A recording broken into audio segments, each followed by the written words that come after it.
Halo, assalamualaikum teman-teman semua, penikmat kisah-kisah misteri, mitos, fenomena mistis, dan urban legend dimanapun Anda berada. Kembali lagi bersama saya di podcast Fenomena Tanpa Jasad.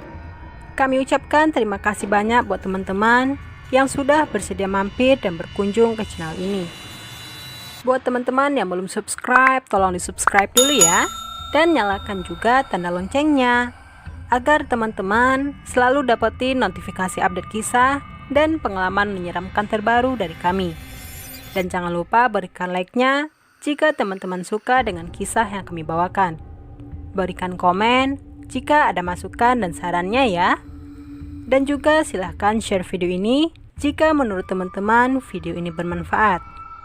Baiklah teman-teman, tanpa basa-basi, di kesempatan kali ini kami akan membagikan pengalaman mistis yang dialami oleh salah seorang narasumber kami, yang di sini kita sebut saja namanya Arini, atau dia biasa dipanggil dengan Rini.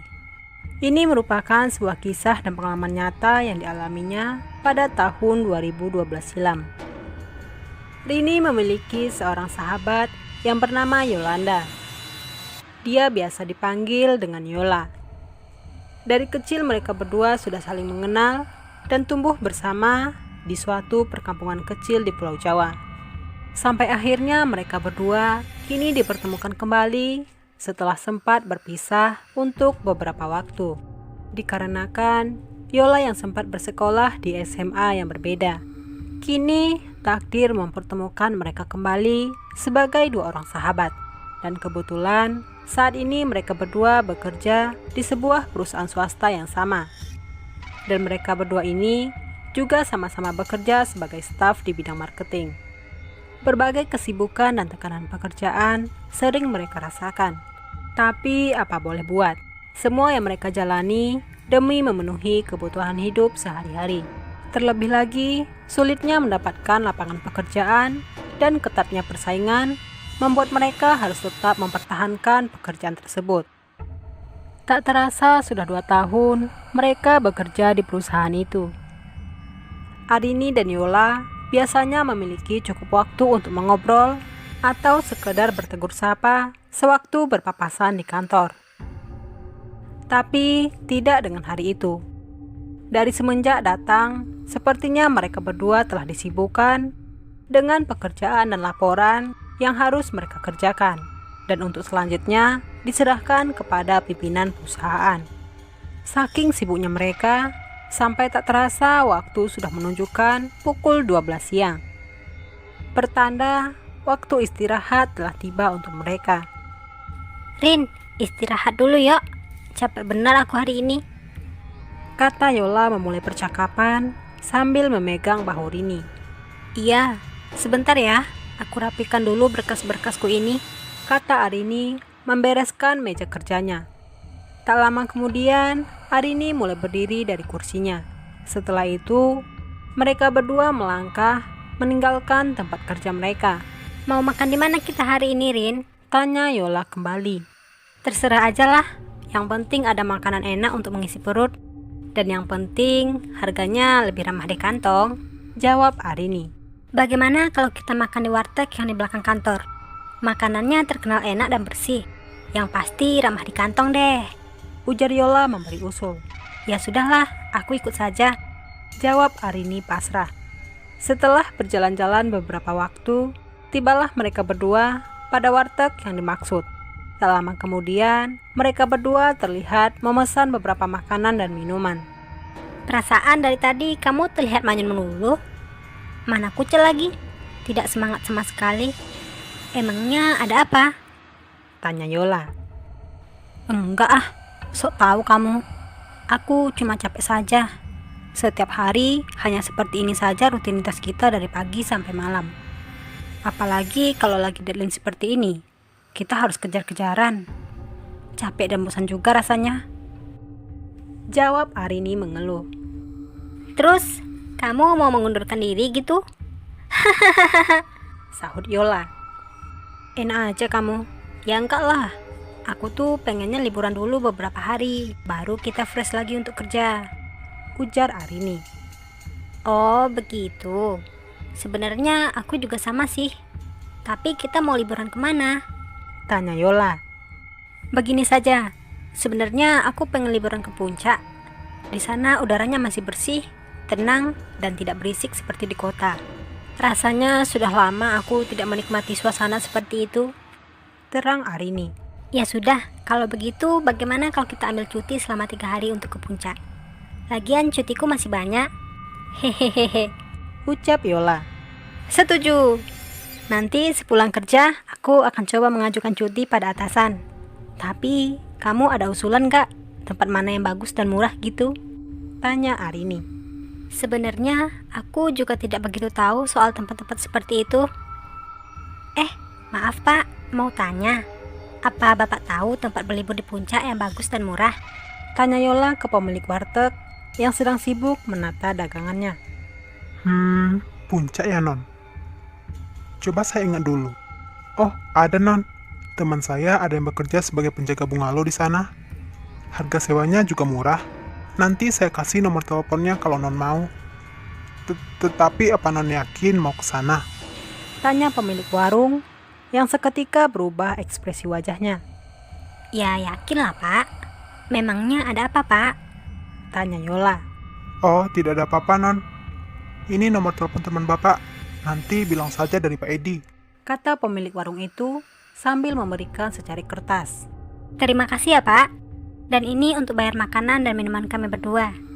Sisanya ambil saja buat Bapak sebagai rasa terima kasih dari kami. Ucap Yola sambil memberikan beberapa lembar uang. Tak lama kemudian, mereka berdua beranjak pergi dari warteg itu. Terima kasih banyak ya, Non. Hati-hati. Cuma pesan Bapak, nanti banyakin doa kalau sudah di tempat itu. Kata bapak pemilik warung sambil terus melihati mereka berdua dengan cemas. Mereka berdua yang mendapat arahan dari punya warung langsung menghubungi nomor yang diberikan. Setelah berbicara beberapa saat dengan penjaga bungalow tersebut, akhirnya dicapailah sebuah kesepakatan harga. Mbak Gayung bersambut. Seusai pulang kerja, mereka berdua mengajukan permohonan cuti ke atasan. Dan ternyata mereka berdua diizinkan. Sepulang kerja, mereka berencana untuk mempersiapkan segala sesuatunya yang akan dibawa. Singkatnya, hari yang ditunggu telah tiba. Yola dan Arini berangkat bersama menuju bungalow yang dimaksud sesuai kesepakatan sebelumnya. Rin, apa benar ini bungalow yang dimaksud? Lembab, suram, dan wingit lagi. Hi, serem. Ucap Yola. Iya ya, siang hari saja sudah begini serem suasananya. Apalagi kalau malam. Pantesan harga sewanya begitu murah. Lanjut Arini. Ya sudah lah Rin. Lagian kita kan sudah terlanjur sepakat dengan penunggu bungalow ini. Gak enak juga. Kita coba saja dulu. Sahut Yola kembali.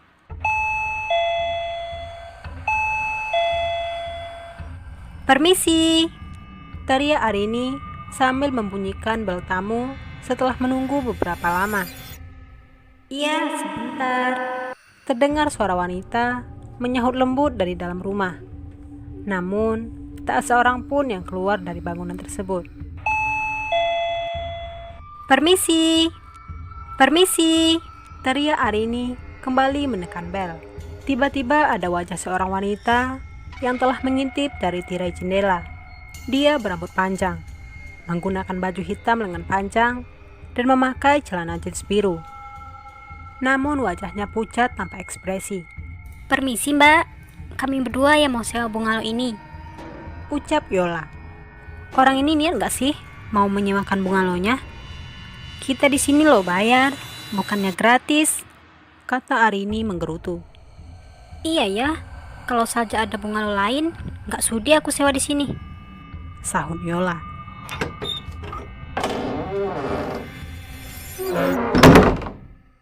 Tiba-tiba pintu itu terbuka dan tertutup dengan sendirinya.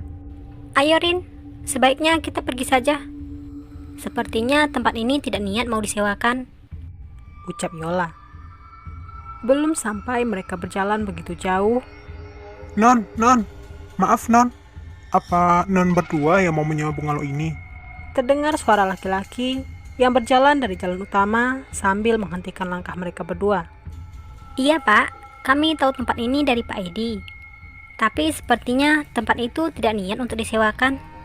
Dan maaf, Bapak ini siapa ya? Tanya Yola. Oh, jadi non berdua yang mau menyewa tempat ini. Saya Purnomo, yang menjaga bungalow ini. Tadi sedang ada tamu. Jadi maaf ya non, kalau saya terlambat menemui non berdua. Jelas pria itu. Maaf Pak, tapi bener kan tempat ini yang mau disewakan? Soalnya tadi kami melihat ada orang di dalam rumah itu. Tapi entah kenapa, dia hanya mengintip melalui gorden jendela. Dan dia tidak membukakan pintu untuk kami. Terang Yola sedikit kesal. Iya Pak, seorang wanita. Imbuh Arini. Seorang wanita?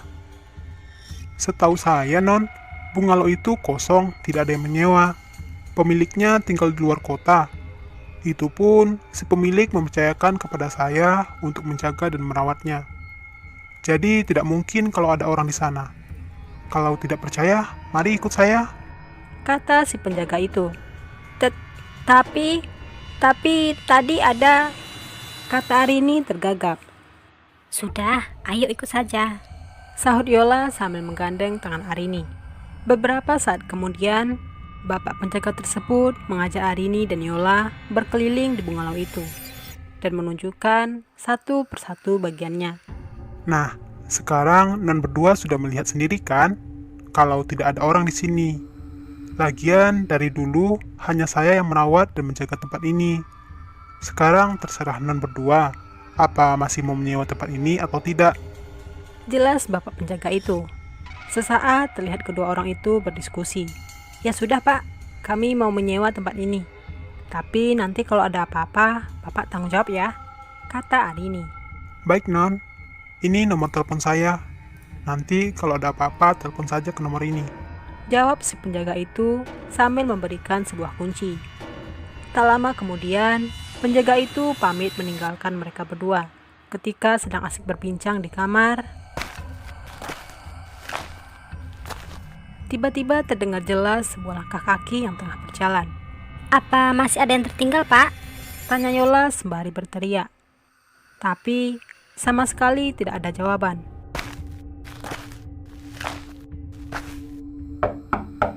Langkah kaki itu kembali terdengar. Dengan perasaan yang cemas dan takut, mereka berdua memberanikan diri untuk membuka pintu itu. Tapi lagi-lagi, tak ada seorang pun yang berada di luar sana. Dengan perasaan yang was-was, mereka memeriksa satu persatu setiap sudut ruangan itu. Tetap saja, hanya ada mereka berdua. Mungkin hanya perasaan kita saja, Rin. Ayo, kita masuk ke kamar. Ujar Yola. Di sisi lain, Arini hanya mengekor saja. Waktu terus berjalan. Tanpa mereka sadari, waktu maghrib telah tiba. Yola, aku mandi dulu ya. Soalnya badanku sudah gerah dan lengket-lengket dari tadi siang, ucap Arini. Ya sudah, sanalah. Tapi jangan lama-lama ya. Aku juga mau mandi soalnya. Sahut Yola. Iya, dasar cerewet. Jawab Arini. Udara puncak mulai terasa dingin. Namun, Arini belum juga kelihatan. Tiba-tiba Yola merasa ingin buang air kecil. Dan dengan buru-buru, dia segera menuju ke kamar mandi.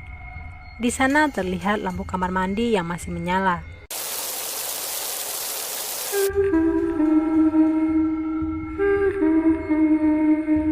Terdengar shower kamar mandi masih menyala deras.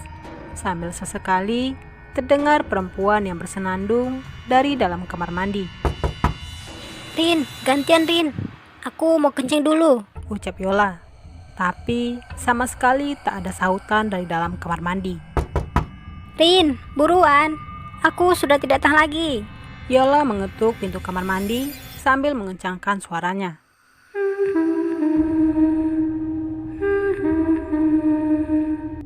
Aku bukan Arini. Aku Dini. Jawab seorang wanita sambil bersenandung di dalam kamar mandi itu. Woi Rin, jangan bercanda kamu. Aku gak suka. Buruan buka. Teriak si Yola. Ada apa sih? Teriak-teriak. Tanya Arini sambil berjalan dari pintu depan dengan hanya memakai handuk. Loh, bukannya kamu tadi sedang mandi? Kalau kamu sudah selesai mandi, jadi ini tadi di dalam siapa? Tanya Yola ketakutan. Jangan ngikut kamu. Aku sudah selesai mandi dari tadi. Ini aku habis membuang sampah di depan. Lagian kamu ini aneh. Dari tadi pintu kamar mandi ini kan terbuka lebar begitu kok, kata Arini menegaskan. Yola begitu syok sampai tidak tahu harus berkata apa. Tunggu Rin, temanin aku kencing dulu ya, ujar Yola. Ya sudah, sana cepat. Aku sudah kedinginan nih.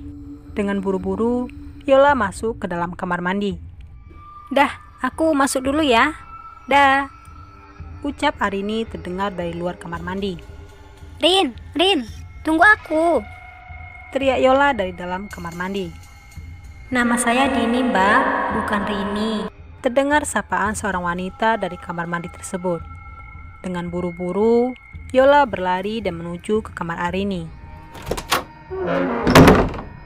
Rin, sepertinya ada yang tidak beres dengan tempat ini. Kayaknya tempat ini berhantu deh, ucap Yola ketakutan sembari membanting pintu kamarnya. Kan dari tadi siang aku sudah bilang tempat ini serem. Kamu yang ngotot tetap mau sewa. Ya sudah, jawab Arini. Terus gimana nih? Aku takut, tanya Yola. Ya gimana lagi? Tidak ada jalan lain. Kita harus menunggu sampai besok. Lagian malam begini mana ada kendaraan lewat untuk kita pulang. Yang ada malah jurik di luar sana. Jawab Arini sambil menggoda. Ah, kamu ini teman ketakutan kok malah ditakut-takutin. Sudah, ayo kita tidur saja, sahut Yola. Kemudian mereka terlibat obrolan. Dan sampai akhirnya mereka tertidur. Tak lama setelah itu, Yola terbangun karena kehausan. Rin, aku haus nih. Temenin aku ke dapur yuk, kata Yola membangunkan Arini. Enggak ah, masih ngantuk. Pergi aja sendiri sana, jawab Arini menahan kantuk. Tak lama kemudian, Yola beranjak dari tempat tidur itu dan menuju ke dapur. Sedangkan Arini yang dalam keadaan tidur, samar-samar mendengar dan merasakan ada seseorang yang ikut berbaring di sebelahnya. Kok gak jadi? Kenapa? Takut ya? Tanya Arini yang dalam keadaan setengah sadar dan masih mengira itu adalah Yola. Takut apa mbak? Hantu. Saya kan sudah mati. Mbak mau nggak temenin saya di sini? Terdengar suara wanita dari samping tempat tidurnya. Yola, tolong! Teriak Arini dengan kencang. Ada apa sih? Bikin orang jantungan saja. Ini kan sudah tengah malam. Tanya Yola dengan membawa segelas air dari dapur. Ada hantu. Dia tadi berbaring di sini, jawab Arini terbata. Sudah, ini minum air dulu dan tenangkan dirimu. Aku kan sudah bilang dari tadi. Kamu saja yang tidak percaya, ujar Yola. Terdengar suara dari arah teras bungalow itu. Mereka berdua yang penasaran sejenak saling melihat. Setelah mengumpulkan nyali, mereka berdua pun memberanikan diri untuk mengintip dari balik gorden jendela. Di teras itu nampak seorang wanita yang berkemeja hitam dan memakai jeans biru. Dia telah duduk di kursi teras depan dengan membawa sebuah pisau karter. Kemudian, berulang kali dia mengiris urat nadi di pergelangan tangannya. Setiap kali nadinya berdarah, wanita itu lalu menghisapnya. Sedangkan darahnya yang jatuh ke lantai, dia sapu dengan menggunakan telapak kakinya. Tiba-tiba wanita itu menoleh ke arah mereka, sambil menunjukkan urat nadinya yang putus. Ayo ke sini dan bergabunglah denganku. Rasanya enak dan tidak sakit, kata perempuan itu dengan mulut yang berlumuran darah. Mereka berdua yang panik seketika langsung menelpon Pak Purnomo, penjaga bungalow itu. Tak menunggu lama, Pak Purnomo segera datang ke bungalow tersebut dan meminta maaf serta menceritakan seluk-beluk semua teror yang terjadi di bungalow itu. Wanita itu bernama Dini. Dulu ada 3 orang wanita yang menyewa bungalow itu. Tanpa diduga sebuah insiden tragis terjadi. Salah satu di antara mereka ternyata seorang pecandu narkoba. Malam itu tiba-tiba tubuhnya mengalami kejang karena disebabkan oleh kecanduan. Kemudian dia pun mengambil sebuah pisau karter dan menyayat urat nadinya. Lalu meminum darahnya sendiri. Akibatnya dia kehabisan darah dan tewas di bungalow itu. Melihat kejadian itu, kedua temannya tidak ingin terlibat dan lantas meninggalkan jasad perempuan tersebut di bungalow ini. Semenjak saat itu, dia selalu bergentayangan. Dia merasa kalau dia belum mati dan tetap mencari teman untuk berpesta barang haram itu. Dan itu pun masih berjalan sampai sekarang.